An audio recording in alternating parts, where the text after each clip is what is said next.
Hello everyone, so let me need the landing pages here again, and then this time I want to walk you through on how I created a product landing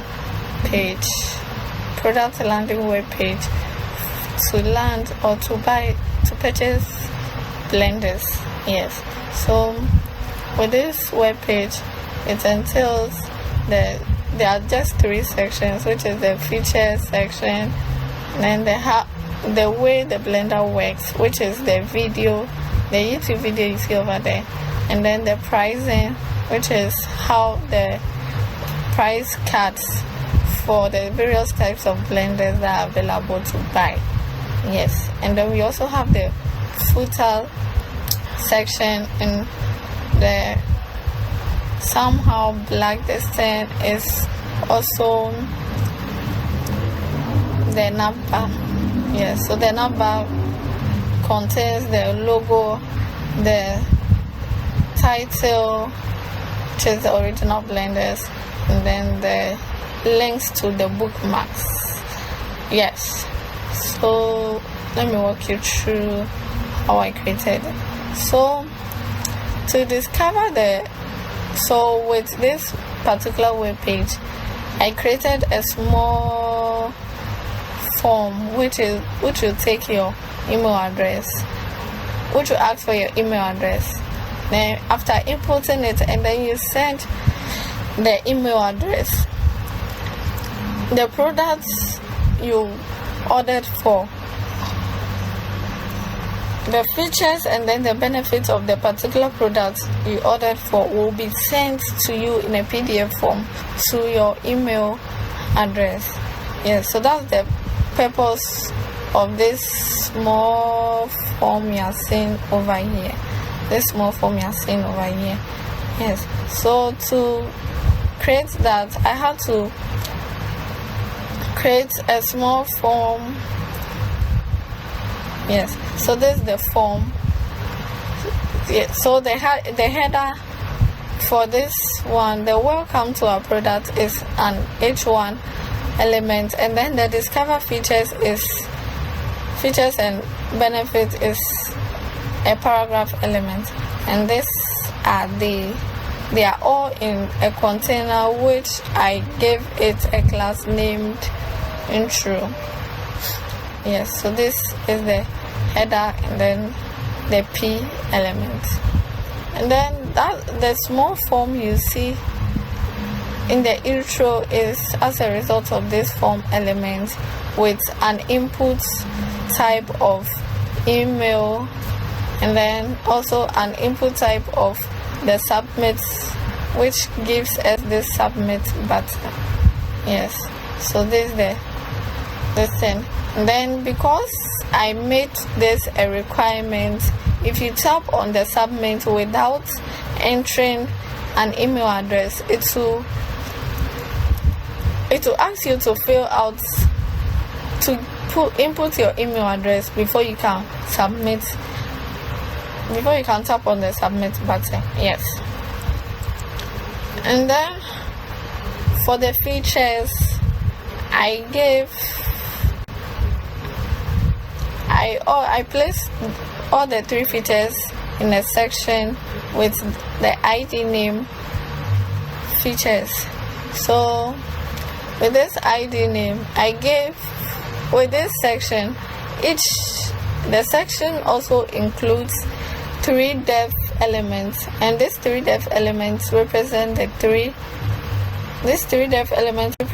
3 features you are seeing over here. Yeah, so from here, so each dev element represents one of the feature. Yes, so if you notice, I have an icon beside the heading element. So with that icon, to insert an icon into your web page, you have to, for me, I use the Font Awesome website. Yes, that's where I get my font from. So if I want to use a Font Awesome, I just go to that. So how to set up your web page. So this is how to set up your web page too. input icon. So you tap font awesome. Yeah.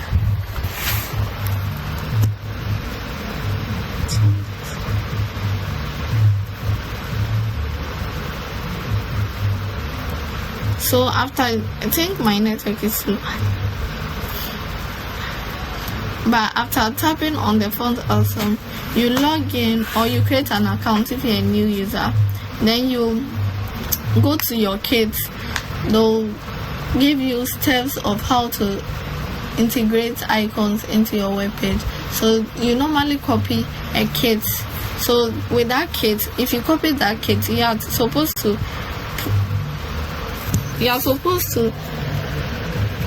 paste that kit in your header element, in your head element with a link with yes. So this is my kit I got from my account. So this is it. So you just copy and then you paste here. So after that, you just search for any icon at all you want, and if you get that particular icon,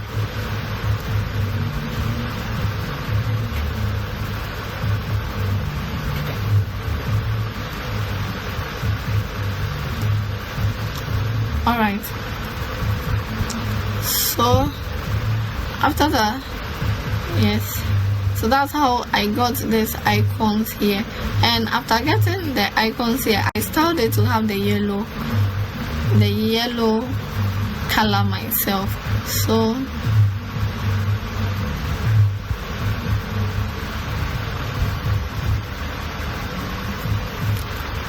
this is it. I styled it with this to have the yellow color myself, and I gave it a padding of 10 pixels. So the pattern is what you see over here, the space around the heading element and then the icon itself.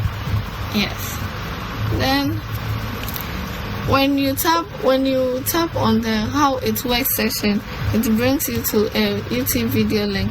So that to incorporate a YouTube video link, what you do is to use the iframe element. Yes. So you just have to go to YouTube and then tap on share. When you tap on share, it will give you an option to embed that particular video. So if you tap on that embed video, it will give you a link, and this is the link I got from my YouTube video, from the YouTube itself. Yes. So you just copy this link from the YouTube, and then you add it to your container or wherever you want your YouTube video link to be. So you add it there, and after that, normally it will not be styled in the way you want it. So you have to override the styles, then style them. You select the iframe element.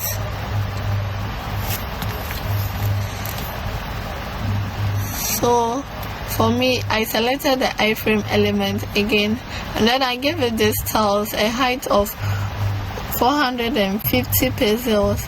Then I also gave it some margin properties. That's why. So because of this margin properties, yes. So the YouTube video link is actually centered due to the margin properties I used for the iframe. Yes. So after that, I worked on the price card, and then with the price card, this is a heading.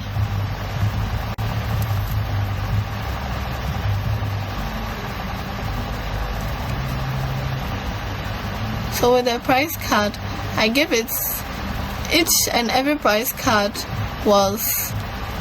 has a container, and that container was named a price card. So with that price card, I gave each and every element,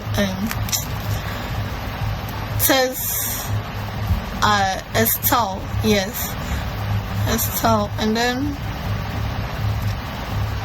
so I gave the price card a background. No, actually didn't give it a background, but I gave it a border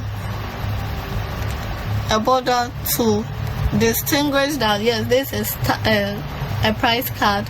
And then with the H4 element, which is this one, I give the H4 element, which is this one, a background element, yes, this one. I give it a background property of this, and then a height, and then a padding top for the spacing around it, so that it wouldn't be congested in the box, so that it wouldn't look clumsy in the box. Yes. And then I also style the price with an oblique property.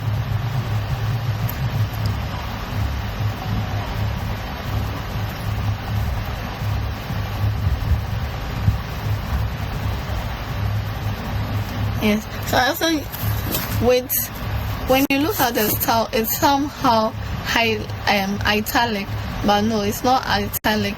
That's as a result of the font style. I gave it a font style of oblique, and oblique works like italic, but it somehow differs in some way. And then I gave it a font size, and then it has a line of center. Yes. Then I also gave each and every price card a button. So this is the button. Can see here the yellow button over here. So if you hover around it, it's a gold button, but if you hover around it, you get a yellow button. Yeah. So to style the button, I give it these styles. I give it a background of gold, and then a color of somehow black. Yes, and then I removed all the borders because with borders it will look somehow odd, so I removed the borders to make it look nice. Yes. Then I also gave it a price card hover with a background color of gold and then a text of black. So that's the effect of it, that when you hover around it, it's the color of the button now changes to gold. Yes. And then my footer element was styled, given a background color of somehow ash or gray. Yes. And then I removed each and every underline distance from my links over here. Yes, which is the privacy, the terms, and then the contact. Yes. So that's practically all for this particular web page. It's just a simple web page. Yes. Thank you very much. Thank you for your time.